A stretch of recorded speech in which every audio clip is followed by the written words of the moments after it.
cuarto è differente cada cuarto.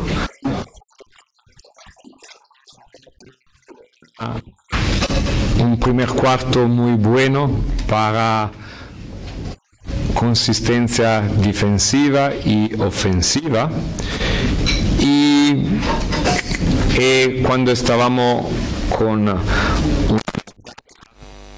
de 10 puntos hemos olvidado de jugar con pases, y muchas jugadas han estado dos pases, y esto creo que no puede ser para jugar contra una defensa que sabíamos que salía muy agresiva. Y creo que el nuestro fallo è stato después un muy buen inicio, parar demasiado el balón y no jugando, pasando el balón para atacar la defensa de Valencia. Vamos con preguntas. Tenemos el micro inalámbrico de disposición. Rafa. Gracias. Marco, has insistido durante esta semana que había que estar muy pendiente de la salida de Valencia, y curiosamente la salida ha sido fenómeno del Baskonia. Quizás un poco inexplicable, ¿no? Por eso, ¿no?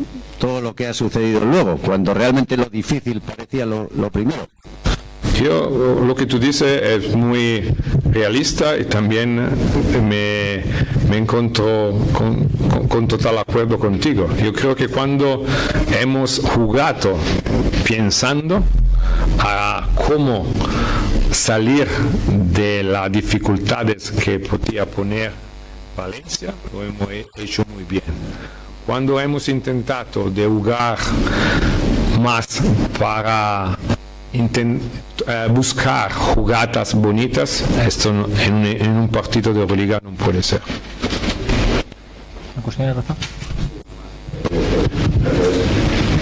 El tema defensivo, me gustaría que valorases también.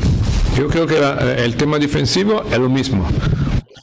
Parte donde jugamos muy bien en defensa, también cuando jugamos defensa zona con muchos adaptamientos lo hacemos muy bien, y también hay cuando tenemos una ventaja larga y no tenemos solidez en el uno contra uno. Esto no es un tema táctico, es un tema de ganas.